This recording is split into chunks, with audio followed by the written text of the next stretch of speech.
it's a precious moment when you have like a discussion with somebody because it is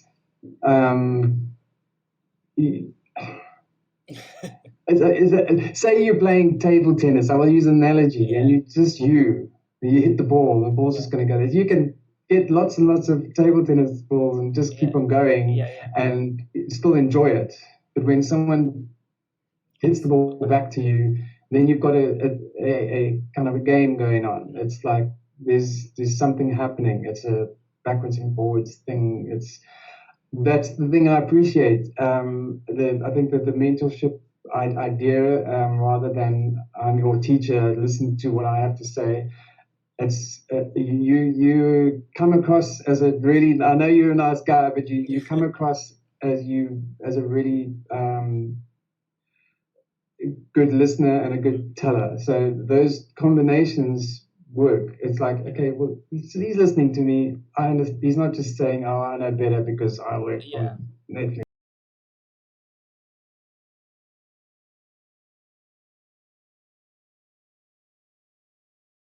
Hello, everyone. I'm back again with another student testimonial. Today, I have Pete, who took my action boarding mentorship. And Pete is going to tell us about his experience in my action boarding mentorship. He actually finished this one last year. So before we get started, I just want Pete to take some time to kind of introduce himself and, tell us a bit about, his type of art and stuff. So take it away, Pete. So I'm Pete Woodbridge. I go by the pseudonym of Pete Wu. I'm a sort of a comic artist illustrator, originally from South Africa, and I'm now currently living in the UK. I come from a comic background or comic illustrative background, narrative comics. And then, since being in the UK, I've kind of wanting to go into a different direction. So I've been lucky enough to have some opportunities to do some storyboarding for UK-based companies. One being Artman, which was an absolute amazing experience, actually doing concept work rather than storyboarding. And then I've worked with Redefine, which is Double Negative. And I've just finished off a great job with Rumpus Animation. It was a short gig, but really enjoyable. And the reason why I got that gig was because it was an action gig, and someone saw that I'd done an action gig. So they say, "Oh well, we need someone who kind of at least understands how to do an action board." I have my own project going on, a long-term project. I've been drawing I've been drawing monkeys. And initially it was a portrait. There's probably some behind you over there. Initially it was a portrait series, which I did, I think in about 2012 or 2013. And then I took it into more of a comic form. So rather than portraits, I have monkeys in spaceships, and they're generally singular characters, and they're all quite different.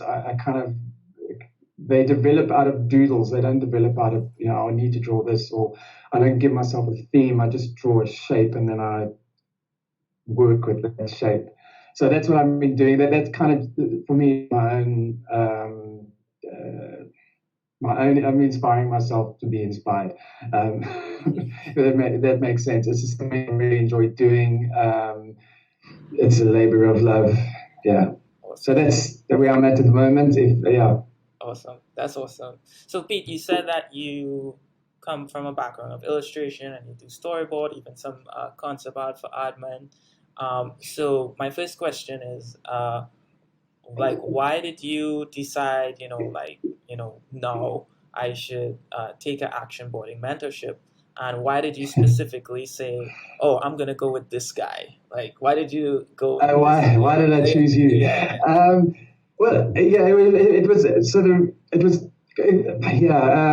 how far back do you need to get? I need to go. Okay, so I had a gap. I was just basically was finishing up a contract, and I had this gap to do something, and it was a time issue for me, and it was also a financial issue. I had a certain amount. I need to do this. And I think because I'd been working on a series that had a lot of acting in prior to sort of finishing up, and a minimal amount of action, I felt like I needed to just understand that part, because I think because I'm kind of new at storyboarding, I kind of just wanted to get an insight. So I think that's why I chose. I think why I chose you, because you were quite specific. Yeah. It was like action. So I was like, okay. Well, I mean, I think you had a longer term thing, sort of a longer mentorship going on I had a at the long time. But this was like actually, that appealed to me because it was something I felt like I needed to just observe. I think that's the thing about storyboarding techniques, is that there's so many layers of storyboarding that you can't learn them all at once. And it was just to go, okay, well, something I needed. I think I'd been doing a lot of acting because I've been working for 3D animation, so not live action storyboarding. So I'd been doing a lot of acting, and I needed to learn. As simple as that. Yeah. Awesome. So why I chose you, just to finish off the thing, was because you were specific about it, and I liked your boards. I thought your boards were really cool, and so yeah, that's pretty much it. It was, I did look around for local and people, but also I think also the format was like just one-on-one is also very important. And that was also one of the reasons. It wasn't a class. I wasn't going onto a preset video that I just watched. It was. I felt like a one-on-one was also a good idea, so that I could there could be a discussion, a pull and pull of ideas. So that's pretty much also the reason. Definitely. Cool. So you created a really awesome action sequence, specifically a fight scene. So usually I let students choose whether they want to do a chase or a fight, and you did a fight scene between a gorilla and a sushi chef, right? Could you describe the process of creating that and how we developed that fight scene together throughout the 5 weeks? Okay, so the story is always weird. When I basically started, you and I had a sort of a pre-meeting, and you'd asked me to sort of think about ideas and that, and I'd already started boarding a chase scene. So it was a chase. It wasn't a fight scene. It had nothing to do with fighting. It was going to be a chase scene. But when we started looking and going through sort of the things, the story, I realized I needed to introduce my characters. I didn't actually know where I was going with it. It was, and I think that's the gem of doing this type of course. We've got to develop your own work. Is that you understand how writers have to deal with certain things before they give them to you.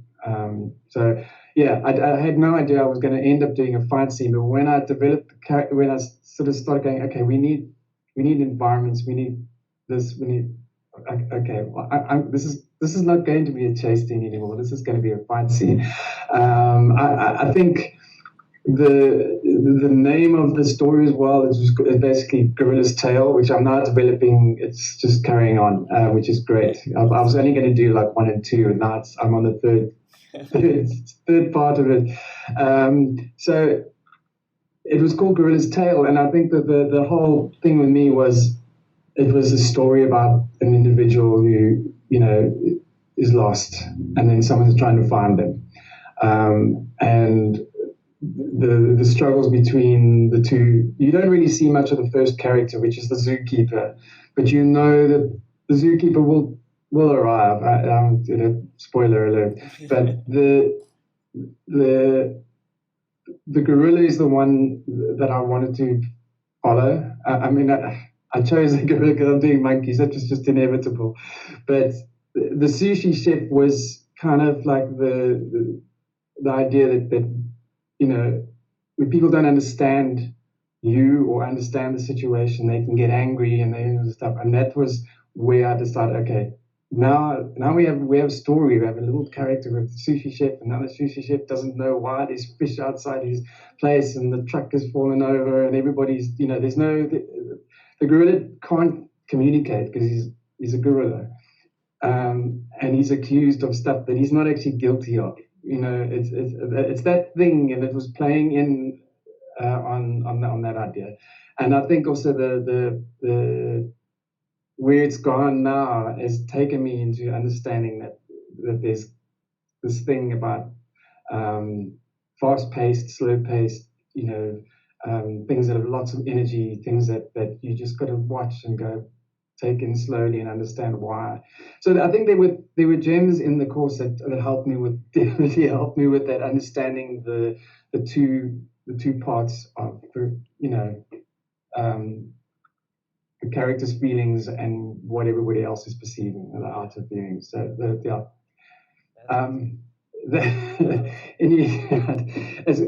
I wish I could kind of but yeah, the story developed as I went, and I think each time I did sort of another part of it, like and so the whole thing about the tale changed into it was going to be the gorilla's journey, and then I was okay, well, I've got this thing which is a tentacle from a squid, and now that's the gorilla's tail, and this is everybody thinks that this gorillas don't have tails. Yeah. But everybody thinks that this is the tail. That's how the story is developed now. So I'm calling it the gorilla's tail because this gorilla can't get rid of the squid thing, this tentacle that follows him around. He gets shot off into the atmosphere and he lands in a Zen garden, and he gets on a train, and that sort of thing. It's really interesting because I think it was helped me to sort of just constantly ask questions. Yeah.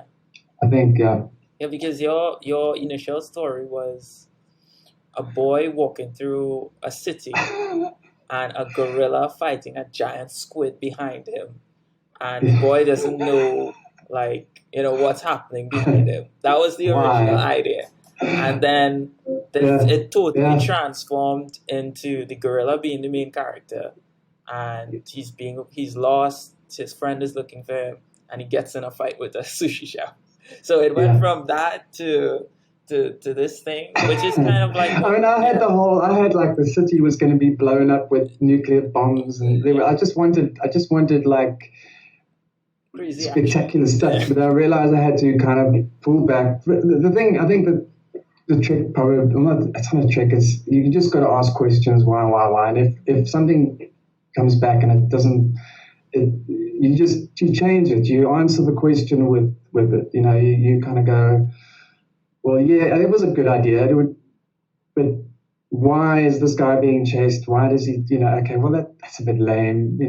So I think also I kept on asking questions in the little finite bits as well, like the choosing the frames and the beats. You ask questions all the time about that, and I think with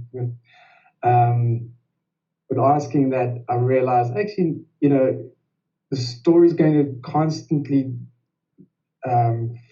feel like it has a place, rather than just go, well, I just want to do something. I just want to put it down and make it look cool. If people can't relate to the characters, or they don't know why, they can't. It's good to have mystery, but I also think that if you can't answer the question, then you've got to answer it. You've got to find something that'll give the solutions. These little things sit there all the time, and they're staring at you, and you'll find them if you look. I think some of them are inner thoughts, or some of them are also just discussions. I mean, when I was doing a board, I had my partner with me, and she was looking at this, and she was going, "Yeah, I see what's going on, but the truck needs to swerve a bit more, not just go." Yeah. And I was like looking at it, and I was like, "Oh, okay, you're right. It needs to have more." So I just, like I said, all find out. It's not just the storyline, but the little details in the images definitely can help as well. It's cool. The tiny things, man. So the mentorship had like a lot of a lot of things. Like there were the presentation aspect, and there was like the story part where we talk about developing the story. What would you say are things, or maybe just one thing, that you didn't think about before the mentorship, or something you didn't know, and when you took the mentorship, you found out about it, and now that you're using that knowledge in your future boards, like what's that thing you really really remember learning? So yeah, I mean, they were okay. I think there's lots. So the action sequence one, I'm just going to briefly put in because there's one that I do want to mention, and I think I'm kind of mentioned it slightly earlier. The action sequence is the eye level thing where you're watching everything from below and everything sort of happens. Yeah. That's I mean, it's you when you're watching lots of action, especially car chase scenes and things like you go, oh, okay, I wonder why it works. I wonder why there's a Dutch angle there, and I wonder why there's, so that sort of stuck with me. The other thing that I think is more is to do with the two different spaces, the sort of the inner and the outer space of the character. So the environment. I suppose why that stuck with me because it was kind of like the first part of those sort of short clips that you showed, and to discuss. I think that's also why I kind of chose the fight scene because I realized, okay, this is actually a nice thing. But I ended up now when I'm watching movies or action movies, I see that it's something that exists. It's something exists, but you don't really give it a name. You don't understand. You don't kind of go, okay, well, I feel it's more like a feeling, like it's there, but you don't know why it's, what it is.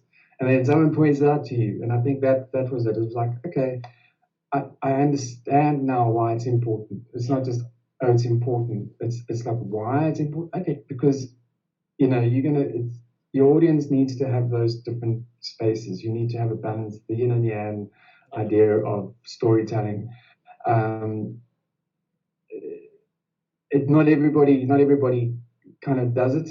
I've been watching some really dodgy action things recently with the intent of trying to find those spaces, and they aren't there.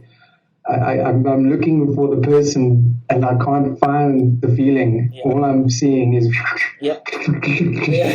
and now I realize why I just wanted to, go to the next movie and watch the next movie. So one of the things that I think I mentioned to you in the course as well was I watched. It was the Ronin movie with Keanu Reeves. Yep. Ronin, and there's a particular fight scene that starts with him on a ship somewhere. And when I watched that has all of it. That is all of the things we kind of discussed in the sort of fight, including the whole Jackie Chan stuff. They have that. I went back again and watched that to sort of understand the rhythm of things.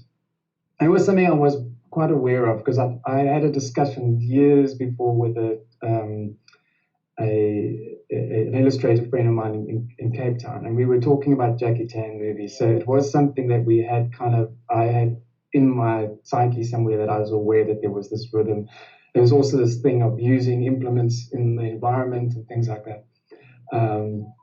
So yeah, I think that I don't want to give too much away, but basically the understanding that was the thing that really stuck with me, that has helped me, including in this previous job that I did for Rumpus. It's an action scene, but there had to be some close-ups. There had to be, I added some elements in which the client was quite happy with. Like there were things that weren't in the script that I was given, and then I said, well, I'm going to actually add this in because it doesn't make sense. Why?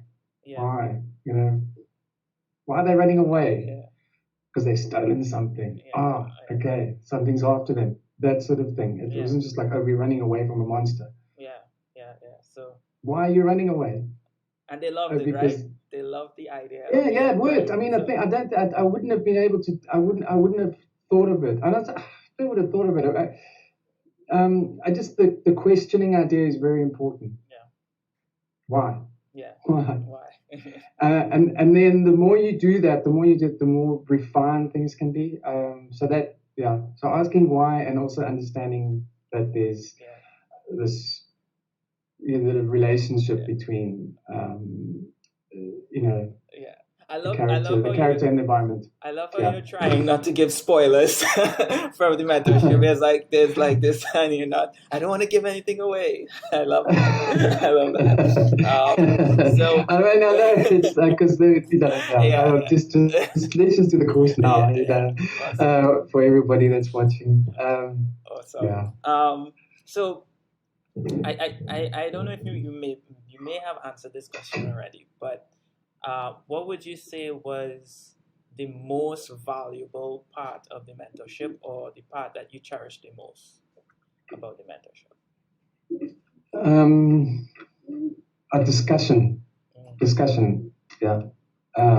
Having I think that's one-on-one is important for me.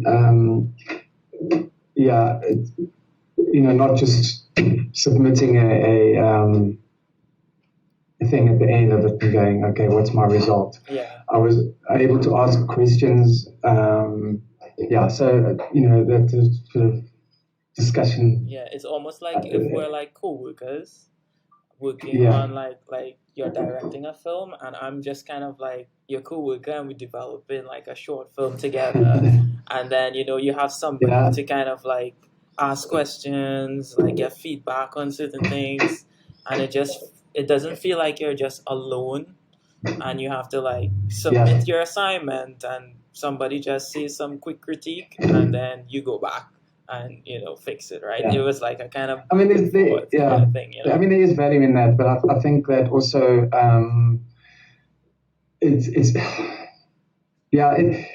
it's a precious moment when you have like a discussion with somebody, because it is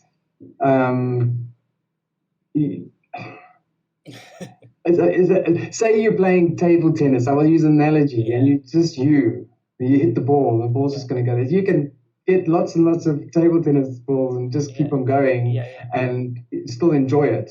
But when someone hits the ball back to you, then you've got a kind of a game going on. It's like there's something happening. It's a backwards and forwards thing. That's the thing I appreciate. I think that the mentorship idea, rather than I'm your teacher, listen to what I have to say. It's you come across as a really, I know you're a nice guy, but you come across as a really good listener and a good teller. So those combinations work. It's like, okay, well, he's listening to me. I understand. He's not just saying, "Oh, I know better because I work on Netflix." It's nice to know that there's somebody who's like that. I don't like hierarchies, even though we are all in different sort of levels of our career. We're all the same in a sense of we understand. You give somebody an idea that's taken you 10 years to learn in 5 minutes. They probably won't even understand what you're saying to them. But it's not. I think that's what the thing is. I felt like I was talking to somebody who understood and had something to give me, and I had something to give them. Yeah, it's kind of like a partnership, and the result was the sequence. So that's really great. And I mean, I loved everything that you put on the course. It was also, they were some of them were quite difficult. I'm closing my eyes because I'm having to sort of go through the list. But some of them were quite difficult things to get across. Yeah.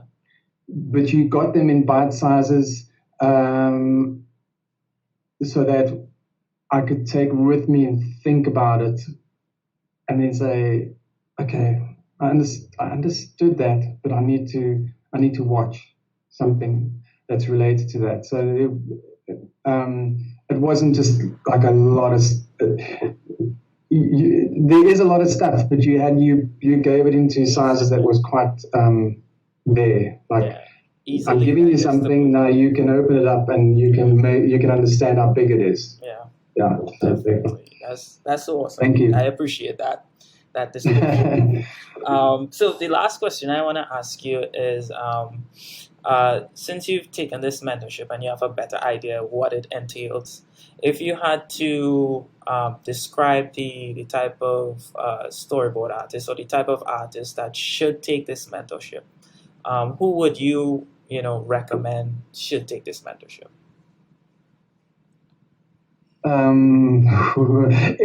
Anybody. No, I think the people who are just inspired to enjoy storyboarding, because like I said, I'm not a veteran storyboard artist. I'm an illustrator who tells stories. Yeah. In any form, whether it's a single image or it's a comic or whether it's a storyboard. So I think, someone who's really beginning might not grasp the stuff, but I felt like I was coming in as a beginner, even though I did have experience of storyboarding for shows. Very luckily I had that. That for me was a bit of training, a workplace. So I think, somebody who has sort of lots of action might not want to do an action storyboard class because they've been doing lots of it. But I think if they feel like they want to just go back and revise because they've been stuck on a particular show that's only giving them a certain amount of scope to work with, I think that's also something that's quite important. So if you just want to remember how all the dots work together, then I would say that's good. I mean, if you experienced, then and you've got the time, do it anyway. But I would kind of say intermediate to someone who's had at least 2 to 5 years. Something understanding would suit them. I think that kind of is the thing that you had on the thing is someone at least who knows, understanding. Because it's not a drawing course. You're not teaching someone how to draw. You're not teaching someone to visualize. You're teaching them to observe. That's the thing. So all those things about, things that you need to learn in storyboarding about, where to position how to draw things that make sense. Your shorthand, all that sort of stuff. You need to get that sort of learning. Awesome. Yeah. So that's great, my answer. Great answer.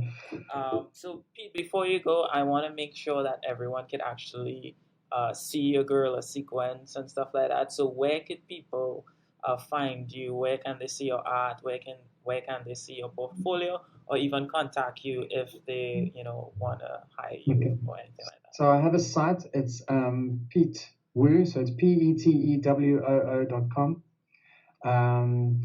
And on there is my illustration portfolio, my storyboard portfolio, and the Gorilla Scene is on there.